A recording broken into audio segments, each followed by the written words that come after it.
Hello, Fright Family. How are you doing today? I hope you're cozy, because tonight we're diving into some true scary stories straight from 𝗕𝗺𝗃. Before we begin, I'd love to know, where and when are you watching this?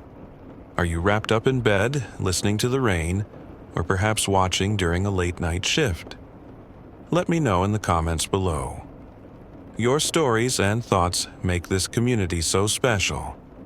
And if you enjoy the spine-tingling tales we share, don't forget to hit subscribe and tap that notification bell. It really helps us grow.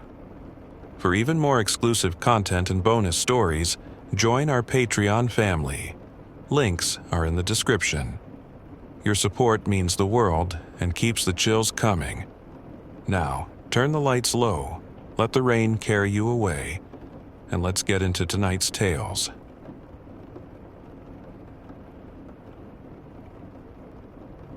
I have a story to share, one that most people find unsettling when they hear it. It doesn't faze me much personally, but I've noticed how others react. A visible shiver, a grimace, even a soft gasp. What's interesting is that I didn't experience it firsthand. It was told to me later. Whether it's true or not, I can't say for sure, but I find it fascinating either way. Before diving into the main part, some context is necessary. When I was just shy of 2 years old, my mother became gravely ill. She went to see a doctor and was given a devastating diagnosis. She had an aggressive illness that didn't offer much hope. While the exact details of her condition escaped me, I know the prognosis was bleak. Despite that, the doctor encouraged her to try treatment. After all, there were those who had survived worse odds. My mother, however, was living a life that could only be described as a daily battle. At 42 years old, she was struggling to end a turbulent marriage to my father, a man who was unreliable at best and destructive at worst. He had drained her finances, disappeared for days on end, and, on one occasion, had even taken me from her, demanding money for my return. It was a chaotic, exhausting life. She was raising 7 children in a cramped 2-bedroom apartment while holding down 3 jobs, flipping burgers at fast food joints and cleaning rooms at a small hotel. Her eldest daughter, only 16, had recently become a mother herself and was grappling with raising her own child. Her second oldest daughter, 14, was rebellious and distant, unwilling to shoulder any responsibility. That left her eldest son, just 11 years old, to look after his younger brother and me, the baby. He sacrificed his childhood, giving up carefree afternoons with his Sega Genesis, to step into a role no child should have to fill. The pressure was relentless. My mother had no health insurance, no savings, and no lifeline. What little money she earned was already stretched thin, assigned to food, rent, and basic survival. When she received her diagnosis, I can't imagine what thoughts must have raced through her mind. The choice she made, though, was one of acceptance. She decided not to pursue treatment. It wasn't a decision made lightly, I'm sure. Fighting through grueling, weakening therapies might seem like the natural course, but surrendering, to come to terms with the inevitable, is its own form of bravery. She focused instead on preparing her children for life without her. Over the next few months, she arranged for her children to have new homes. The 2 eldest daughters moved out. Her teenage daughter moved in with her partner and his family. The next youngest daughter went to live with a cousin. Her 2 older boys were sent to her sister's house. And then there was me. My uncle fought for custody of me, as my father's instability was no secret. With her children accounted for, she was ready to face the end. It didn't take long. Within a few months, she entered a care facility where she was placed on medication to ease her pain. By that time, I was settling into my new home. My life had transformed. I now had more toys than I'd ever seen, warm meals every day, and a routine. I was dressed every morning, a small thing, but one I wasn't used to. I was cared for in ways I hadn't experienced before. Then, one day, something unusual happened. According to my aunt, who was watching me play, I was sitting on the living room floor, happily pulling toys from a chest and playing with each in turn. Across the room was one of those classic toy rotary phones on wheels, the kind with a smiling face painted on it, a red receiver, and a string for pulling it around. Harmless, right? That's when it started ringing. My aunt swears to this day that it did. She was sitting on the couch, distracted by the TV, when the toy phone emitted a sound. Not the mechanical ching of its dial, but a distinct ringing, as if it were a real phone. At first, she thought she was imagining things. Then, I stood up, walked over to it, and picked up the receiver. "Hi, Mommy," I said. My aunt froze. I continued. "Is it time?" "Okay, I know. I will. I'll be a good boy and listen to Aunt and Uncle." "I love you, Mommy." I set the phone down, turned to my aunt, and said, "Your turn." Then, just like that, I went back to playing as if nothing had happened. Before she could process what she'd just seen, the actual house phone began to ring. My aunt answered, and on the other end was a nurse from the care facility. My mother had passed away just 5 minutes earlier. The story has always stayed with me.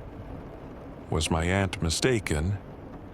Could it have been the power of a child's intuition, piecing together the subtle signs of his mother's fading presence, or did something extraordinary happen? A final connection from a mother to her child, using whatever means she could to say goodbye. Children are more perceptive than we often give them credit for, capable of noticing the things adults might try to hide. It's possible that I sensed her decline, her absence, the unspoken heaviness in the air. But that moment, that toy phone ringing at the exact time of her passing, that part is harder to explain. What do you think?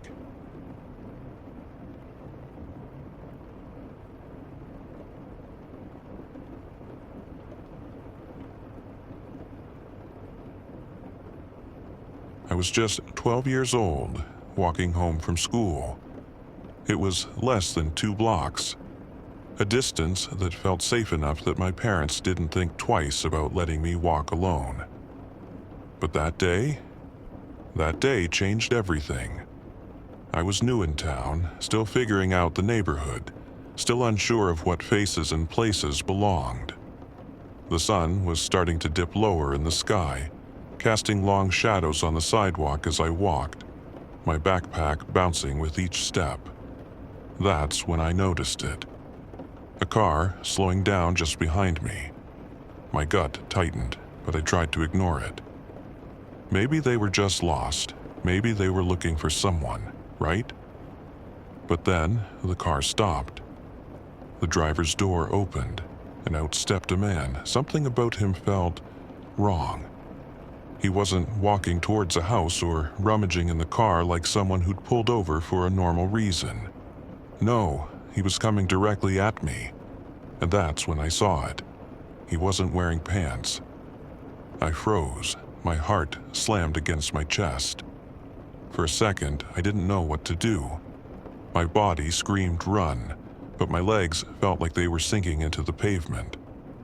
Then, as he got closer, his steps slow and deliberate, something clicked. My survival instincts kicked in, and I bolted. I didn't know where I was running. I didn't have a plan. All I knew was that I wasn't going to let him catch me. There was a house just ahead of me, the one he'd parked in front of.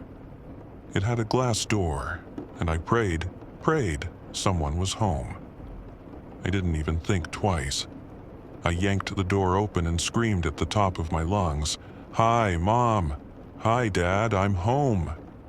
The words felt foreign, forced, but they tumbled out before I could stop them. I was trying to make it sound like I belonged there, like this was my home, like someone inside was waiting for me. I didn't know if it was his house, or a stranger's house, or what. I didn't care. All I knew was I couldn't let him see where I really lived. I didn't stop to see if anyone was inside. I darted through the house, my feet pounding against the floors. I weaved through rooms I didn't recognize, heart pounding in my ears. Somehow, I found the back door and burst through it, throwing myself into the yard. The shrubs clawed at my legs as I hurtled over them, not stopping to think, not stopping to breathe. My chest burned as I hit another street, my legs shaky but still moving. I didn't hear him behind me anymore, but I didn't dare look back. I couldn't.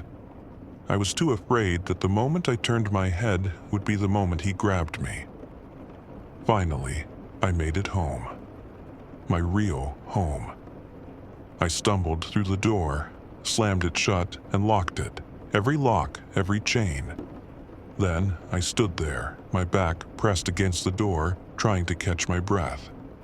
I was shaking. I felt like throwing up, but most of all, I felt lucky to have escaped, lucky to be safe. But that day stayed with me. Even now, all these years later, I can still see his face, still feel the panic in my chest. It's a reminder that even in the places we think we're safest, danger can be just around the corner.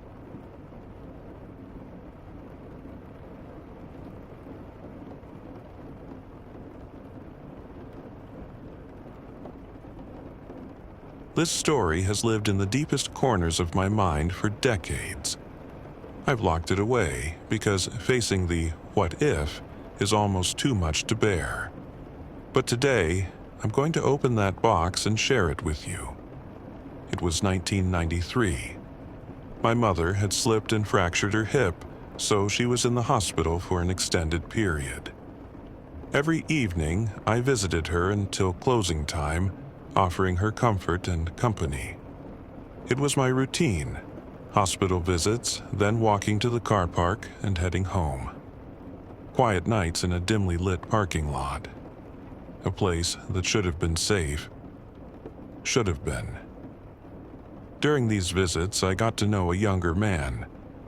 He always seemed to be around, hanging out in the same waiting areas, chatting with me as we passed each other in hallways or at the lifts. He seemed polite, friendly.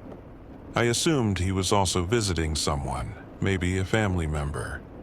We even shared snacks a few times, making small talk. It felt harmless.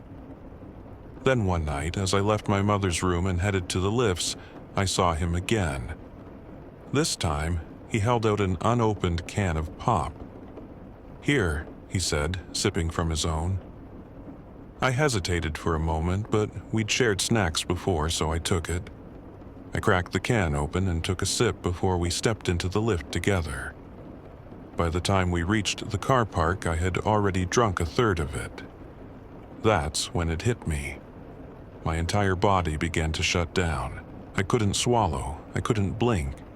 My legs felt like they'd been filled with lead, and my chest burned as I struggled to breathe. I was so scared, but I couldn't speak. My body just stopped. I felt myself sinking to the ground, my back resting against his leg for support. He crouched down, his voice soft, telling me to wait there. He said he'd pull his car around to the emergency doors and take me for help. I nodded weakly, not because I trusted him, but because I couldn't do anything else. My body wouldn't let me fight back. He returned quickly and helped me into the front passenger seat of his car, a white, long station wagon. He reclined the seat so I could lie back. I tried to focus, to figure out where we were going, but my mind was spinning. Every time I opened my eyes, I saw lights from the hospital buildings flying past, but we never stopped. Something wasn't right. I drifted in and out of consciousness. At one point, I was jolted awake by the sensation of the car rocking back and forth. My stomach churned, and I knew I was about to be sick. I turned my head to the side, and cold air hit my face. It calmed me just enough to hold off the nausea, but the rocking didn't stop. I couldn't form words, couldn't ask what was happening. The next thing I knew, I was throwing up. The car screeched to a stop. Suddenly, I felt hands dragging me out onto the ground. My stomach heaved, my face pressed against cold asphalt. I remember the smell of soil, grass, and dead leaves. It was so dark, I couldn't see anything. Then he grabbed me, jerking me to my feet, and hauled me to the back of the car. The boot opened, and I climbed inside, too weak to resist. I lay there, trying to make sense of what was happening, but my thoughts were jumbled, my body refusing to cooperate. The car started moving again. It bumped and rocked along what felt like a dirt path. I could taste the sickly sweetness of the pop lingering in my throat, and it made me gag. Time passed in a blur, but eventually I woke up. I crawled toward the back seat, trying to see where we were. Outside, everything was pitch black, except for faint rows of lights in the distance. I was terrified. I didn't know where I was or where he was taking me. The car swung down a narrow lane and came to a halt. The engine shut off. The driver's door opened and slammed shut, but I couldn't move. I lay there, frozen, listening to the sounds of footsteps crunching on gravel. Then I heard the unmistakable metallic ping of a baseball bat being dragged out of the car. What happened next was chaos. He started slamming the bat against the car. The entire vehicle shuddered with every hit. Over and over, the deafening thuds echoed in the night. My ears were ringing, my head spinning. I didn't know if he was trying to scare me, or if this was some kind of sick game. At one point, the music in the car blasted at full volume, only to stop abruptly as he resumed his frenzied attack on the vehicle. And then, silence. I don't know how, but I found the strength to move. I slithered out of the front seat, sliding under the car. My face pressed into the dirt as I tried to stay hidden. My heart pounded in my chest as I lay there, holding my breath, waiting for him to leave. Minutes felt like hours. Eventually, I heard the car start up and drive away. When I finally felt safe enough to move, I crawled out from under the car and stumbled into the darkness. My legs were weak, my body bruised and battered, but I kept moving. I didn't know where I was going, just that I needed to get away. At dawn, I saw houses in the distance. I hid in the bushes, terrified that anyone I approached might somehow hand me back to him. Eventually, I worked up the courage to approach a woman who let me use her phone to call my sister. She didn't ask questions, just let me sit and wait until help arrived. When my sister picked me up, she begged me to go to the police, but I was too exhausted, too traumatized. I made excuses and she eventually gave up. I never told anyone the full story until now. What haunts me most is the what if. What if I hadn't managed to hide? What if I hadn't escaped? Even all these years later, that fear lingers, and sometimes, in the quiet moments, it creeps back in. This happened in 1993. It's taken me this long to finally speak about it. But I'm still here, and I'll never stop fighting to stay here.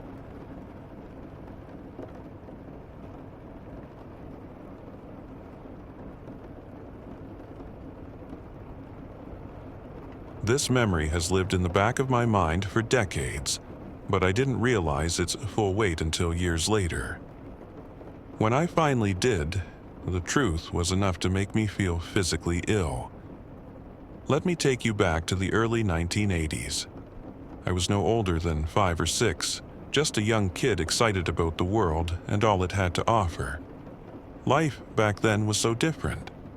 Doors were left unlocked, and strangers weren't automatically seen as threats. People trusted each other in ways we wouldn't dream of today. Babysitters were often kids themselves, hired by families who barely knew them. It was a world that felt safer, at least on the surface. A family member of mine worked at the BBC during the 60s, 70s, and 80s. It was a fascinating time to be connected to one of the most iconic broadcasting companies in the world. One summer, we went to visit him, and he managed to score us tickets to a taping of the Roland Rat Show. I was thrilled, wide-eyed and full of excitement. It felt like a dream come true. Portland Road Studios was buzzing with energy that day. Kids and their families filled the seats, laughter echoed down the hallways, and everything felt magical to me. Just before the show began, I needed to use the bathroom. Like any parent back then, my mom wasn't worried about me wandering off. She simply said, "You know where they are. I'll see you in a minute." I confidently headed toward the foyer and the corridor leading to the bathrooms. That's when I saw him. A man I recognized instantly from TV, a household name. He was charismatic, well-loved, the kind of person people trusted implicitly. He was like a friendly uncle to the entire nation. And there he was, standing in the corridor, surrounded by a group of children. I was thrilled. I mean, imagine seeing someone you know from television, someone larger than life, standing right in front of you. In my innocence, I ran toward him, full of excitement. He was talking to the children, telling them that he was going to take them backstage to show them where his TV show was filmed. I was desperate to be a part of it. I shouted out enthusiastically, "Can I come?" He looked at me, smiled, and said, "Ah, not this time, young man. This is just for the older children." And just like that, I was dismissed. My heart sank. I felt rejected, my little world shaken. I walked back to my seat with my head down, feeling embarrassed and unworthy. At the time, I couldn't have known how lucky I was. Decades later, in the late 2000s, the truth about him began to emerge. The charming, trusted face of family television turned out to be one of the most vile predators in history, Sir Jimmy Savile. When I learned about the horrifying things he did to children, including some who likely stood in that very group that day, I was overcome with a sickening realization. My stomach turned, and the gravity of the situation hit me like a freight train. I had stood face to face with a monster. The idea that I could have been one of those children who went backstage with him. The thought was unbearable. I was only spared because I was too young. Too young to fit the profile of the victims he preferred. It was sheer luck, a twist of fate that kept me safe. For over 2 decades, I had no idea how close I had come to being part of something unimaginable. I had brushed against evil itself, and only now could I comprehend how narrowly I had escaped. It's a memory that still makes my skin crawl. The feeling of rejection I carried as a child now seems laughable compared to the alternative. What felt like a heartbreak then turned out to be the luckiest moment of my life. This wasn't just a near miss. It was a brush with something unspeakably dark. Looking back, I feel an overwhelming sense of gratitude for being spared, but also a deep sorrow for the countless victims who weren't as lucky. And as I share this story with you now, I can only hope it serves as a reminder of how important it is to question, to stay vigilant, and to protect the most innocent among us. Because in this case, the world I thought was safe and kind had a monster hiding in plain sight.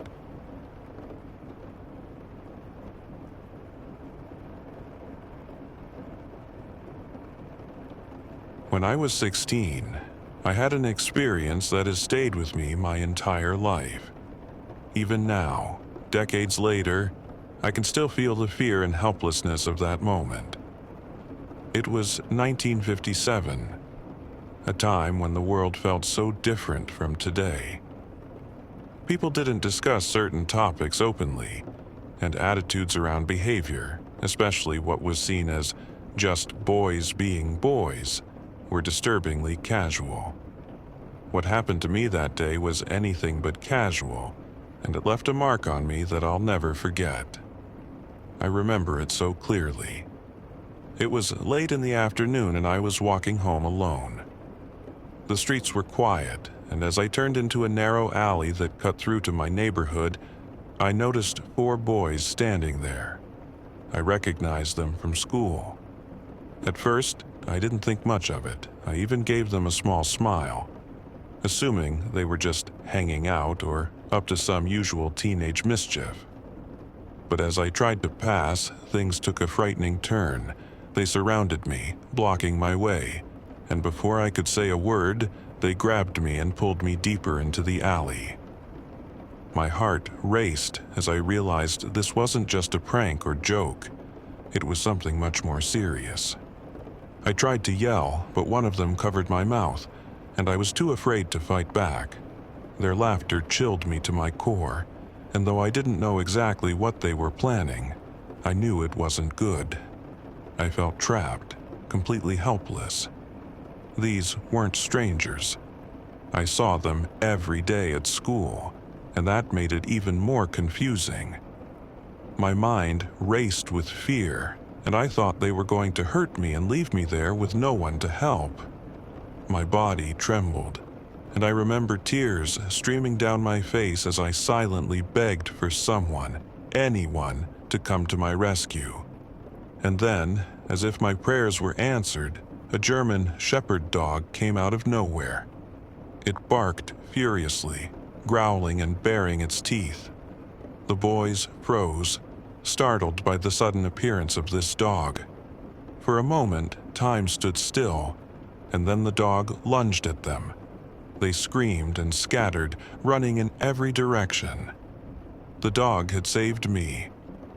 I still don't know where it came from or why it appeared, but it was my guardian angel that day. The boys were eventually caught and held accountable, but what shocked me most was their reaction. They acted like it was no big deal, like it was just a joke that got out of hand. Even their solicitor called it a silly prank. A prank? How could anyone think cornering someone, scaring them, and making them feel so powerless was funny? It wasn't a joke to me. It was terrifying. Back then, in 1957, attitudes were different. People brushed off serious situations like this, especially when it involved teenage boys. But for me, it was a life-changing experience. The fear, the sense of helplessness, it's something I carried with me for years. Even now, I reflect on that moment and feel a mix of gratitude and lingering unease. To this day, I think about that dog. It felt like it was sent from above, there to protect me when I needed it most. I never saw it again, but its bravery gave me back my life that day. While the memory of what happened in that alley is something I'll never forget, neither is the incredible courage of that dog. It reminds me that even in the darkest moments, there's hope, and sometimes help comes from the most unexpected places.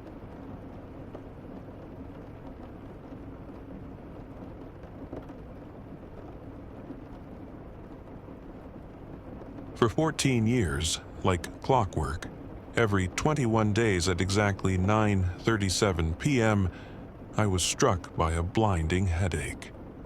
It didn't matter where I was or what I was doing. It always happened. The pain was so intense that I would pass out, only to wake up the next morning with a pounding head, a nosebleed staining my pillow, and a small triangular cut somewhere on my skin. The first time this happened, it followed an event that I can only describe as utterly unexplainable. A day I've never been able to make sense of. It had already been a rough day at work, and I needed to clear my mind. driving along some remote back roads always helped me relax, so I set off, hoping to leave the stress behind. As I cruised down the quiet, dark stretches of road, a strange hum caught my attention. It wasn't loud, but it was persistent. A low, vibrating sound that seemed to come from everywhere and nowhere at the same time. At first, I thought it must be the sound of an irrigation pivot in one of the fields nearby, so I didn't think much of it. But the sound stuck with me, following me like a shadow. A few minutes later, I spotted something unusual in the distance. 7 amber-colored lights, glowing softly in the night sky. They were arranged in a boomerang shape, but with sharper angles, more like a stretched-out triangle than a true curve. I slowed down, my curiosity piqued, as I watched the lights descend behind a hill a little farther up the road. My first thought was that it could be a small plane crash, or maybe a drone malfunction, though it seemed odd that I hadn't heard an impact. Still, my conscience wouldn't let me ignore it. If there was even the slightest chance that someone was hurt, I had to check it out. I pulled my truck over as I reached the hill and climbed out, scanning the horizon for any sign of what I'd seen. As I crested the hill, my stomach dropped. Those lights weren't on the ground. They were hovering, maybe 20 or 30 feet above the road, completely still. My truck sputtered, then died. No warning lights, no sputtering, just silence. Already on edge from the day's frustrations, this was the last straw.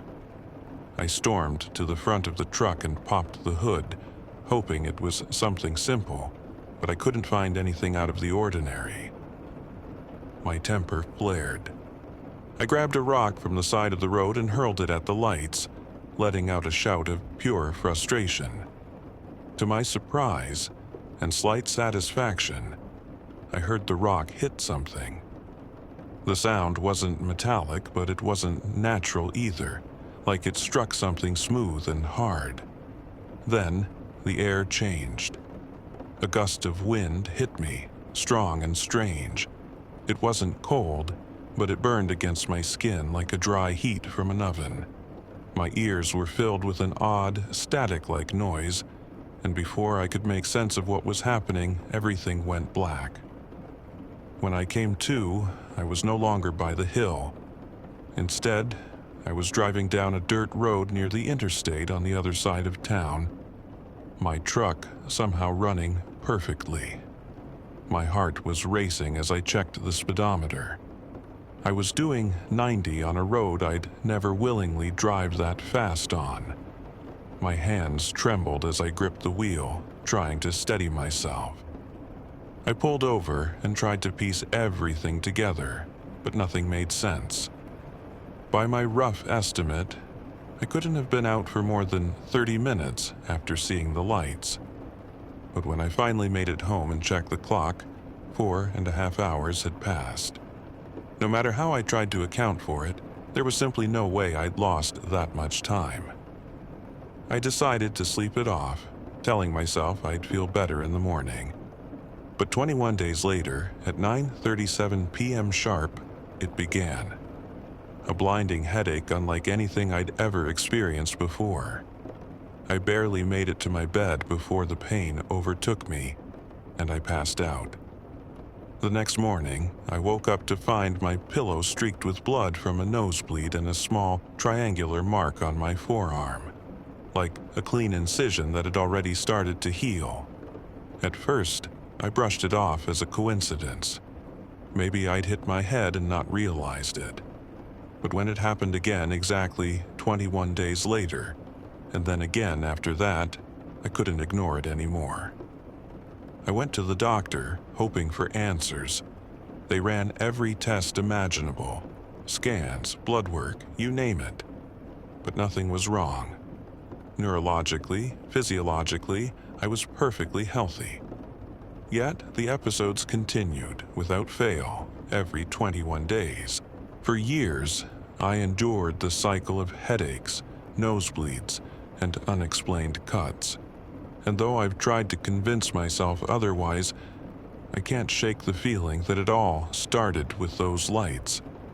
I've never told anyone about them, not even my spouse. They've seen the aftermath, the bloody pillows, the grogginess, but I couldn't bring myself to tell them about that night. How could I? It sounds insane, even to me. Still, deep down, I'm convinced those lights had something to do with it.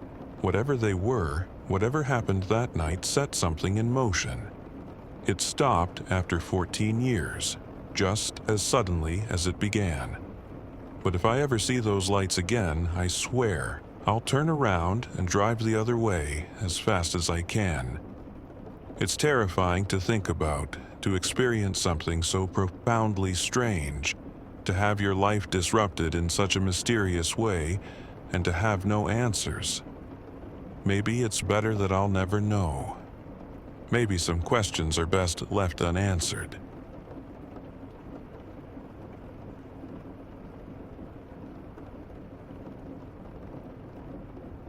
It was a quiet Sunday morning in 1961, deep in the hills of eastern Kentucky. I was 19 years old, just starting to figure out life. That day, I was driving along a winding mountain road to visit my girlfriend at her family's home in the countryside. A light rain was falling, making the road slick, but I didn't think much of it. The road twisted and turned as it hugged the side of the mountain, and I'd driven it plenty of times before without a problem.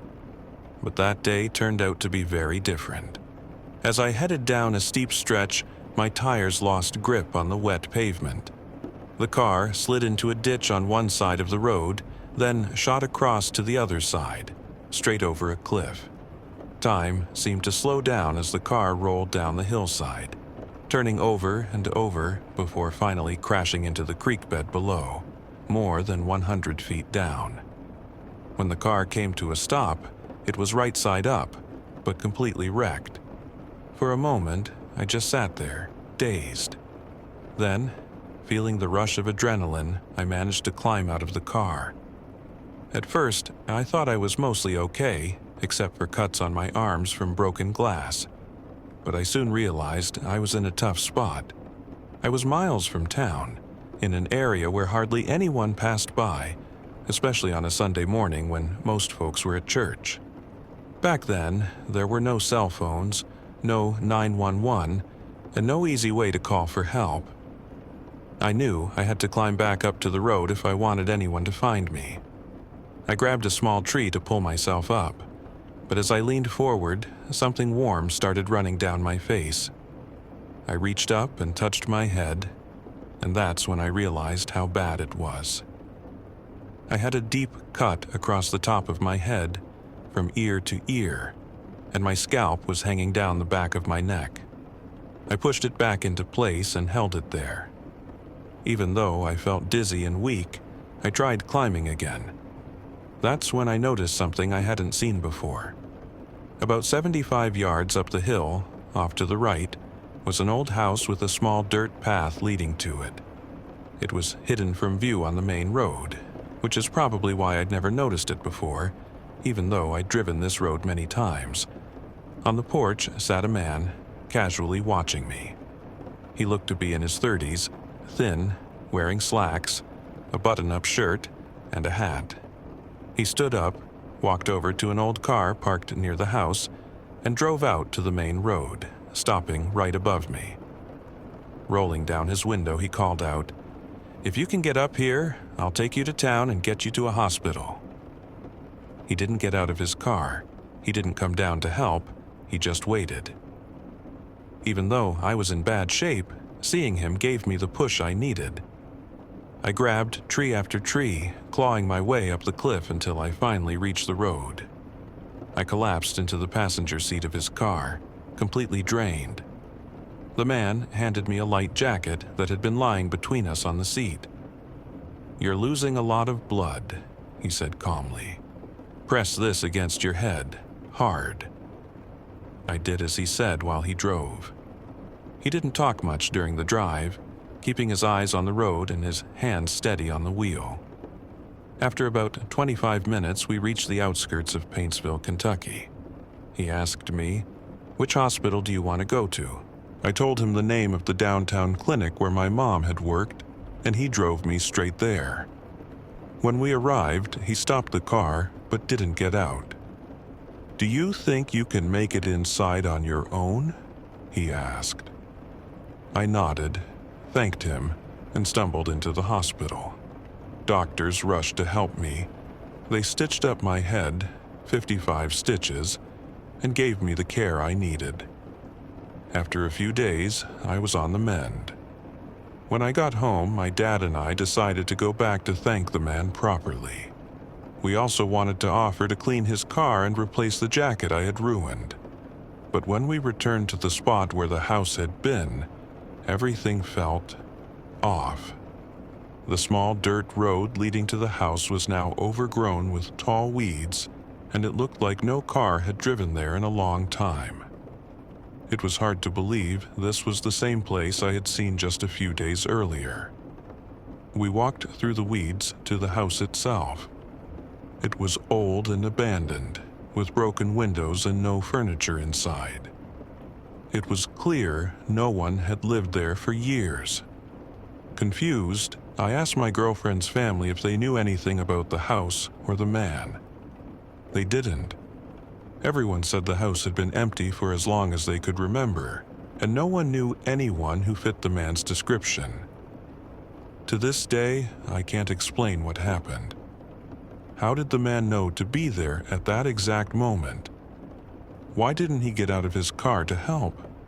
And how did he know the area so well, even though the house was hidden? It's as if he appeared just to save me. Some people have told me he might have been sent by a higher power, like an angel in disguise.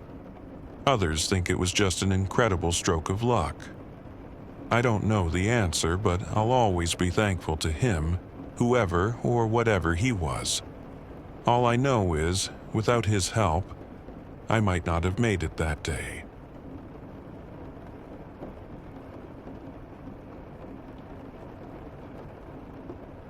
It was a quiet evening, somewhere between 11 p.m. and 11:30 p.m., when I decided to make a quick stop at a nearby store to grab a soda and maybe a snack.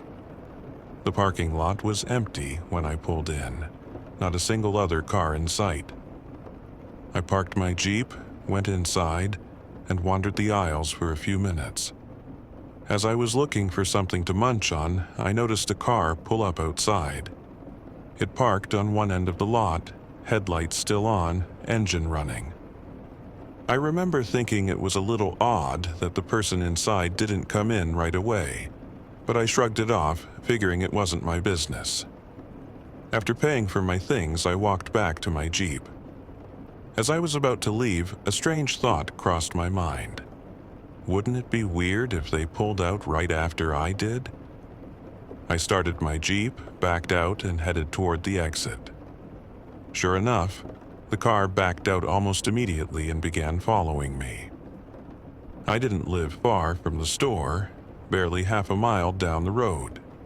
But something about this car made me uneasy.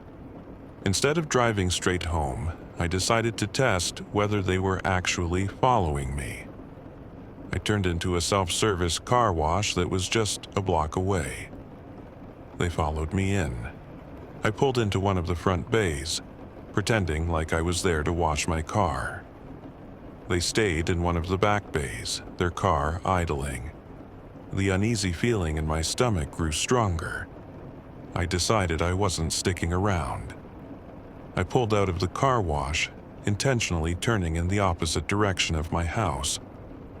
Sure enough, they followed me again. They weren't right on my bumper, but they were close enough that it felt intentional. I drove in circles for a while, hoping they'd get bored or give up. Eventually, I managed to lose them by running through a light just as it was turning red. Thankfully, they didn't follow me through. With my heart pounding, I headed home, relieved to have shaken them off. About a week later, I found myself back at the same store around the same time of night. To my surprise, and growing discomfort, I saw the same car parked in the lot. My heart sank. Not again. This time, I decided to confront the situation. As I walked toward their car to see what their problem was, they suddenly drove off. But they didn't go far. I saw them pull into a spot just down the street. Feeling uneasy, I walked back to my Jeep, telling myself to stay calm. The thought crossed my mind. What if they're dangerous? I didn't want to take any chances, so I drove off, carefully watching to see if they'd follow me again. Sure enough, they did. For the second time, I managed to lose them after some careful maneuvering. But the encounter left me on edge. Who were these people? And why were they so interested in me? A couple of weeks passed, and I thought maybe it was over. But one night I noticed the same car parked across the street from the store at a closed service station. They didn't approach or follow me this time, but their presence was enough to make me uneasy. I decided right then that I wouldn't lead them to my house where my family lived. Another week went by, and I spotted the car again. This time, they appeared out of nowhere, following me, even though I hadn't been to the store. I wasn't sure how long they'd been behind me, but I decided I wasn't going to make it easy for them. When I had a chance, I passed another car and quickly got into the lane in front of them, forcing the follower to stay behind the car I'd just passed. Then, I slowed down enough to prevent them from getting around. The road was approaching a traffic light. My lane was a right turn lane, and theirs was a straight-through lane. Because of how close we were to the light, they didn't have time to switch lanes. They went straight, and I turned right, quickly doubling back through a few side streets to make sure they were really gone before heading home. For a while, I didn't see them again. Then, one evening, I saw the car once more. This time, I managed to maneuver behind them and get a look at their license plate. I memorized the number, but oddly enough, after that night I never saw the car again. To this day, I don't know what their intentions were or why they seemed so focused on following me. Looking back, it's easy to wonder if they were just messing around or if they had more serious intentions. At the time, I didn't have a cell phone, which made the whole situation even more unnerving. My sister had once suggested to my parents that I should have one for emergencies, but none of us thought it was necessary. I certainly didn't until this happened. This whole experience left me feeling unsettled for a long time. Even now, it's a memory that sends shivers down my spine. Whatever their reason, I'm just thankful it didn't escalate further. But it was definitely one of the creepiest experiences of my life.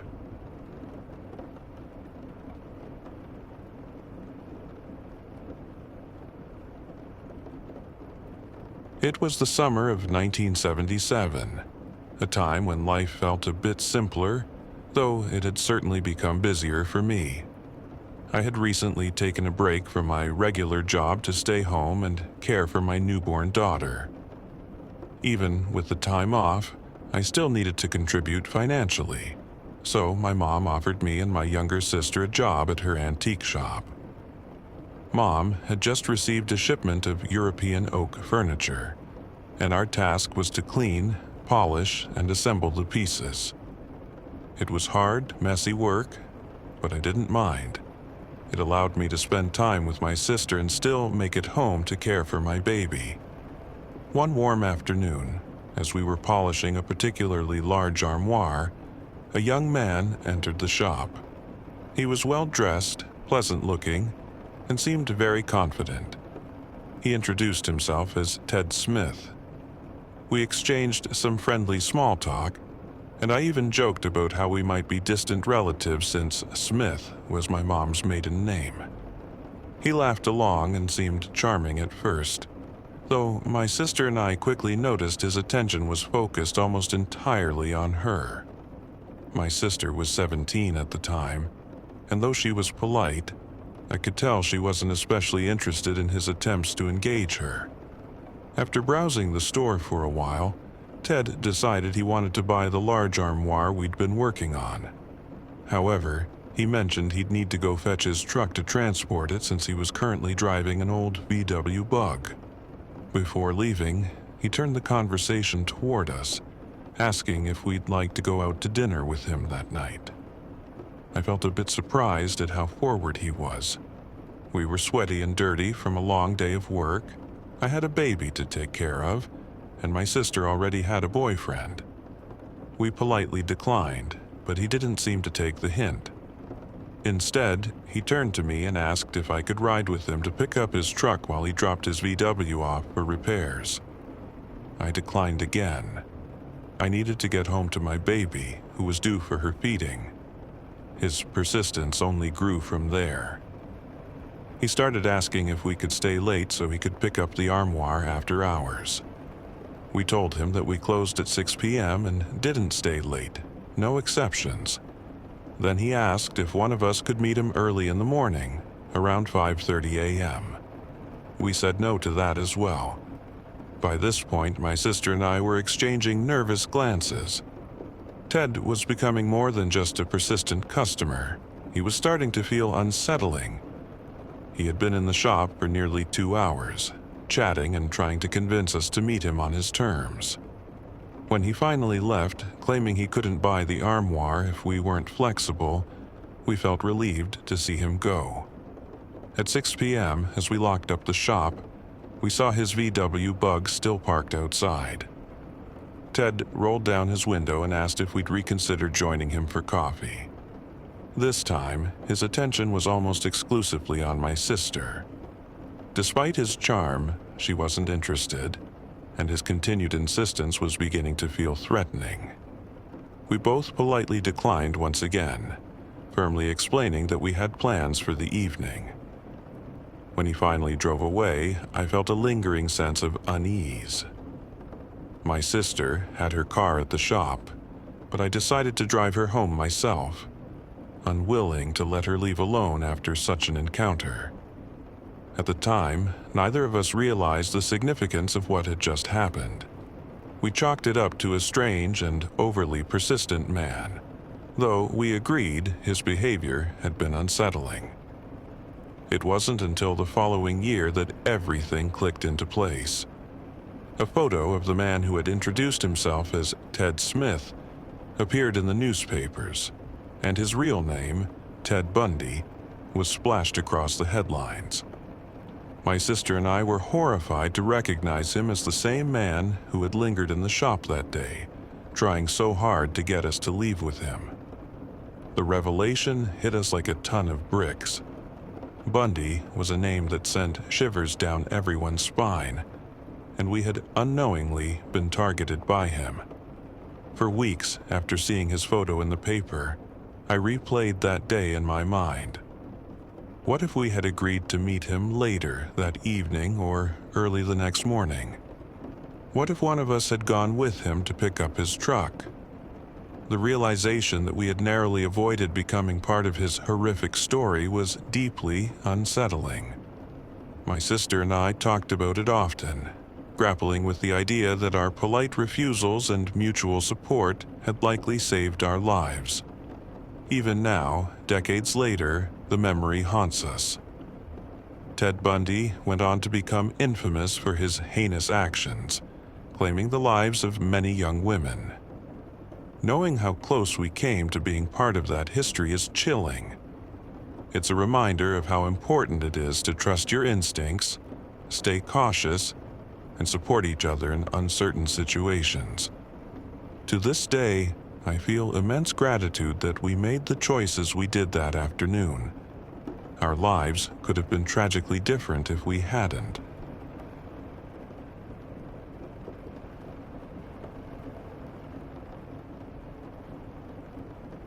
When I was about 8 years old, I lived in Alaska with my parents, my little brother, and our 2 dogs. It was a close-knit neighborhood where all the kids knew each other and would often play together. Among the neighborhood kids were a pair of twins, a couple of years older than me. Though I can't recall their names now, I vividly remember how they loved to tease me. They'd make fun of me for being younger, still having training wheels on my bike, and for liking shows like My Little Pony. Their teasing always got under my skin, and one day I decided to confront them. Determined to stand up for myself, I hopped on my bike and headed across the street toward their house. It was a warm day, and I was wearing just a tank top, some shorts, and my favorite Hello Kitty hat. Feeling a mix of bravery and frustration, I pedaled to the edge of the street, ready to tell them off. But before crossing, I stopped to do what my parents had taught me: look both ways. I glanced left and right. There was no sign of any cars, and the street was silent. Confident it was safe, I started pedaling across. The road had 2 lanes, one for traffic going each way. As I reached the middle of the street, I suddenly became aware of movement. 2 large vans, one white and one black, appeared seemingly out of nowhere. They were on opposite lanes but driving side by side, heading in the same direction. They were moving so fast that I could hardly process it. To make it even stranger, there was no sound. No engines roaring, no tires screeching, just the surreal sight of these 2 vans speeding toward me. Before I could react, the white van was directly in front of me. My bike was in the middle of the street, and I was sure there was no way I wouldn't be hit. My front wheels stretched far enough that at least one of the vans should have collided with them, sending me tumbling. Yet, inexplicably, nothing happened. One moment, the vans were right there, and the next, they had sped past me, continuing down the road as if I wasn't even there. I sat, frozen on my bike, completely dazed. The realization of what had just happened should have sent me into a panic. I was a sensitive and emotional child, quick to cry when upset or overwhelmed. But in that moment, I felt none of the fear or anxiety I expected. I wasn't crying, shaking, or even worried. It was as if my mind had been wrapped in a strange calmness, and the near miss didn't bother me at all. The more I think about that day, the more it puzzles me. The entire event felt unreal, almost like something out of a dream. How did those vans miss me when they should have hit my bike?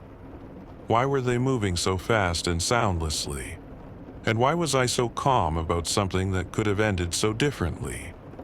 At the time, I didn't think too much about it. I just shrugged it off, went back home, and carried on with my day. Now, looking back as an adult, I still don't have answers. The event stands out in my memory as something I can't fully explain. Whether it was an unexplainable stroke of luck, some kind of protective intervention, or just a bizarre glitch in reality, I'll never know. All I know is that I was sitting in the middle of the street, ready for something terrible to happen. And yet, I pedaled away unharmed, as though nothing had been there at all. It's a moment that remains as mysterious to me now as it was back then.